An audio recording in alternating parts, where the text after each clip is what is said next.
And here are the hallmarks, I think, of the pathological left. I think that if someone is pushing this quaternity on you, then you should be very suspicious of them in every possible way, and you should resist it as much as you possibly can.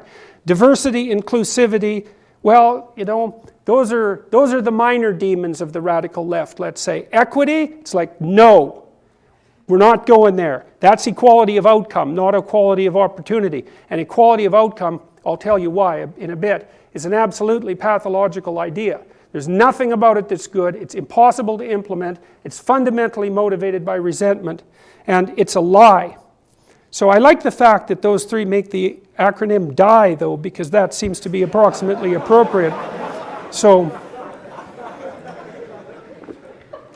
and then the worst of the bunch is white privilege, because as far as I'm concerned, there's absolutely no difference between that statement and an outright racist slur. They're the same thing. So, and it's quite straightforward why. It doesn't take a bloody genius to figure this out. I mean, what constitutes racism? It's the ascription of the hypothetical qualities of a group to all the individuals who compose that group. So white privilege, it's like, even the people who are interested in intersectionality you'd think would have some problem with that. It's like, what about all the poor white people? Well, they're more privileged than the poor people who aren't white, I suppose, but you know, that's a pretty bloody weak argument in my estimation. And to call it privilege is also something, and to associate it with race per se is also something extraordinarily interesting, and we'll get into that a little bit. So let's talk about diversity. Okay, well, first of all, we have to define it. You know, and Jonathan Haidt has been trying to define it as diversity of opinion.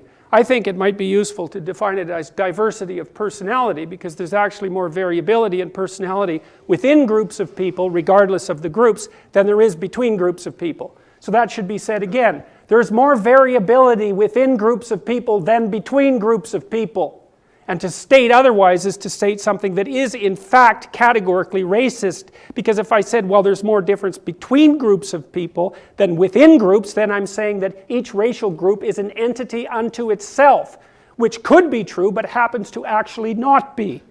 So the diversity definition is really quite interesting, and right now that's being defined by race, sex or gender, sexual orientation and disability, although there's a very large number of other potential dimensions of difference that could be included in the list of oppressed versus oppressor. That's actually why intersectionality has emerged, you know, because people figured out, well, you know, you're having a harder time if you're black, let's say, and you're having a harder time if you're a woman, depending on how you define harder time. But you're even having a harder time if you're a black woman. There's an intersection there. It's like, okay, fine. Well, where are we going to stop with the intersections? I figured out the other day, if each of those categories could be differentiated into 100 subunits, you know, who knows how many there are, with gender or sex, there's an infinite number of them apparently, then you need 6 dimensions before you're down to 1 in a billion. So 6 dimensions of intersectionality brings you down to the level of the individual, which is the flaw in, what would you call it, identity politics theory manifesting itself as an internal contradiction. So I think that's very funny. If you push intersectionality to its final frontier, you break down everyone to the level of the individual, which is actually what I think Western culture figured out about 4,000 years ago, is that the ultimate minority is the individual, and the fairest society is one where individuals are allowed to rise to the level of their ability, because what are you going to do? You're going to co-vary out all their differences? It's impossible. It's technically impossible. Given postmodern logic itself, there's an infinite number of ways to categorize a finite number of facts. So how are you going to determine which dimensions of difference are the ones that should be adjusted for the individual, since there's an unlimited number of dimensions of variability? Intelligence, height, attractiveness, age, personality. There's 5 dimensions of personality. Socioeconomic class, right? Degree of historical oppression. You know, that can be seriously multiplied endlessly. So what are you going to do? Control for all those? It's like, good luck. That's never going to happen. And then diversity in the service of what exactly? You know, the idea that a group of people that's racially diverse is better at problem solving than a group of people who isn't. There isn't a shred of evidence to support that idea. It's a presupposition, a supposition. And it also brings you back to something like racial essentialism, right? I mean, so in every possible way, logically and practically, it's a non-starter. And I think the diversity issue is irrelevant anyways, because I think the fundamental reason that the postmodern neo-Marxists push diversity is because it's another way that they can attack the power structure that they regard as patriarchal and oppressive. Say, well, it's in the service of the working class and the oppressed. It's like, we already covered that a little bit with regards to the Marxist claims to be working on the side of the working class, when in fact what really happened was that many of them, perhaps most, were killed. And the ones that weren't killed were certainly at least made extraordinarily miserable, which maybe is even better than killing them if you're particularly malevolent. Today, and see, one of the things that's happening that's quite pathological is, and very interesting, is that the postmodernists, and this is, I think, a direct consequence of training of activists in universities, and the universities have more to be ashamed of than you could list in a 2-hour lecture. I think someone estimated today that about 4,000 colleges and universities will go bankrupt in the US in the next 10 years, and as far as I'm concerned, the faster the better. So, the Toronto District School Board announced recently that it will now give priority to the hiring of diverse staff, especially in racialized backgrounds. Why in, I don't know. I suspect it's because the people who wrote the damn policy are functionally illiterate. But you'd certainly think that if you looked at the intelligence of their policies. And so, what's that? Priority to the hiring of diverse staff, especially in racialized backgrounds. What the hell did that mean? I tweeted that if you weren't going to hire straight, white, I guess cisgendered is the same thing, but we'll use it just because it's such a hateful phrase. If you're not going to hire straight, cisgendered men as teachers, why the hell do you let them into the faculties of education to begin with? You might as well just exclude them before they waste 4 years on your, what would you call them, ideologically rigid pseudo-educational nonsense. Equity, this is something I really like. There's the little happy thing. Equality of opportunity on the left versus equity on the right. You see, the little kid gets to lift up and eat the apple. Isn't that lovely? But what happens really in equity is that everyone gets to have exactly the same depth of grave. And they're perfectly equal when they're 6 feet under. And if you don't believe that, then you can look at what happened in the Ukraine in the 1930s during the Holodomor, when the Russians decided that, or the Soviets decided that it was perfectly reasonable to ascribe class guilt to the successful farmers and wipe them out, and then starved 6 million Ukrainians to death, thus establishing a certain equality. This woman, I remind this is the Shakespeare quote, I think it's from Richard III, but I'm not exactly sure. One can smile and smile and smile and still be a villain. And you know, she's a lovely looking old grandmotherly type of creature, but that doesn't mean that everything that she did wasn't pathological beyond belief. And it was her what would you call them, second-rate pseudo-intellectual opinionated meanderings that produced the concept of white privilege.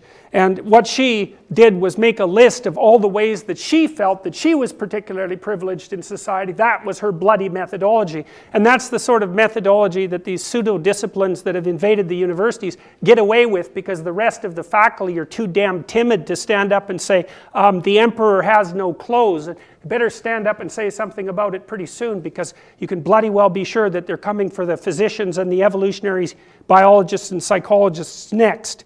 And they're not weak, and they're well organized, and so it's a very terrible thing. So anyways, these papers rely on personal examples, because we know how methodologically rigorous that is, of unearned advantage as but that whole methodology thing, that rigorous methodology, that's just another manifestation of the Eurocentric patriarchy. So you don't have to be concerned about your damn methodology when you have your personal experience to rely on. And so here's the privileges.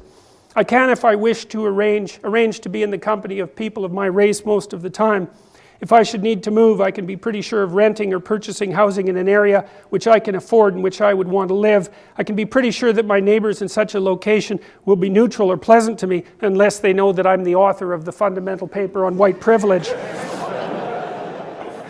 I can go shopping alone most of the time, pretty well assured that I will not be followed or harassed. It's like, well, the first thing is a lot of those so-called privileges are just the consequence of living in a reasonably civilized society and apply to pretty much everyone. And the second thing is that there's no reason to associate this with race. That's another one of these absolutely pathological sleights of hand. How about we call it majority privilege? You think that's not the case for the majority members of every society that's ever functioned, that's actually been functional? Obviously there's a majority advantage. If there wasn't a bloody majority advantage, people wouldn't make societies. The whole point of making a society is so that the people within the society have the advantages. So now you might say, well, when people are being integrated into the society, they should be given those advantages or provided with those advantages when they join the club, so to speak, as rapidly as possible. And obviously that's the case. But to attribute this level of civility and safety to some hypothetical construct like white privilege is, well, it's exactly what you'd expect from people whose response to the idea of methodology is that that's just a social construct like everything else is. There's the class enemies from the Ukraine, the kulaks, right? They were the farmers who were productive in the 1920s and before, had recently emerged from the peasant class. They were all rounded up and shot and raped and robbed and then sent to Siberia to freeze to death or to die of some infectious disease, because to them, guilt was attributed as a consequence of their membership of a class. And I can tell you, if there are people around you that are attributing guilt to you because of your membership in a class, they are not your friends. In fact, they're the friends of no one. And they're contributing to this intense state of political polarization and racial disharmony that seems to be expanding at an exponential rate. It's not good. I really like this juxtaposition of pictures. So when the Soviets collectivized the farms in the Ukraine, they took all the grain that the Ukrainians had produced, which wasn't very much because they'd collectivized the farms, and they shipped it all to the cities. And then the rule was that if you were a starving Ukrainian woman who had children and you went out in the field and you picked up individual half-rotten bits of grain to feed your kids, that was an offense punishable by death. You were supposed to turn that in to the local authorities so they could ship that to the city too. So on the one hand you have a nice picture here of the bags of grain that were heroically going into the cities, and on the other hand you have a picture of the bodies that were the cost of doing precisely that. So let's look at the failures of this system. Well, you could list them forever. The death of the kulaks, that was right off the bat, which is why I use it. It was very, very early in the collectivization process. Then the Ukrainian famine, which, I mean, I don't know how often that's taught in high schools in the United States and Canada, but I would suspect never is the answer to that. The rise of the Gulag state, because it turned out that the bloody Soviet Union couldn't function unless they enslaved everybody and made them work. The death of tens of millions, it's uncountable. The 56 crackdown on Hungary, the 68 invasion of Czechoslovakia, not to mention the whole Cold War that put the whole goddamn world at risk from 1962 to 1989, and that still is rearing its ugly head with our current dispute with North Korea, which is the last remaining, let's call it, Gulag-like Soviet state. So there's the death counts, perhaps. That's a relatively conservative estimate. 8 to 61 million in the Soviet Union. There's quite a margin of error, wouldn't you say? That's the Red Terror, the Great Purge, the national operations of the NKVD, later the KGB, the Great Purge in Mongolia, Soviet killings during World War II, the People's Republic of China, land reform. That's what you call it when you take land that grows food and turn it into land that's just full of corpses. That's land reform. And the suppression of counter-revolutionaries. The Great Leap Forward, that was a good one. The Great Proletarian Cultural Revolution, Cambodia and the killing fields, and then a list of other countries. Every single place where these pathological ideas were put into practice became what you might describe as the literal equivalent of hell on earth so rapidly that it was a kind of miracle in and of itself. And yet we still, you know, what is it? 1 out of 5 social scientists in American universities regard themselves as Marxists. It's like, what the hell? Really? Really? What is going on with that? I don't understand that in the least. You know, I don't understand why that pathological ideology that's so murderous, so intensely murderous, and so closely tied to the genocides from a causal perspective cannot have accreted to it the same, what would you call, unutterable state that Nazism has accrued to itself. What's going on? Why don't we see it that way? I don't understand that. I mean, maybe it's because of the hypothetical universal utopia that the damn Soviets were aiming at. Maybe you could get away with that in 1895, you know, or maybe after World War I when things were brutal and the monarchies of Europe were collapsing and everything was chaotic. You didn't know that your utopian ideas were going to result in an absolute catastrophe, but it's 100 years after that now, almost to the day. And the evidence is clearly in. I'm a Marxist. It's no, you're just jealous because you don't make as much as a bloody investment banker. So that's why you're a bloody Marxist. If you were paid 4 times as much, you'd be a capitalist so fast it would make your head spin.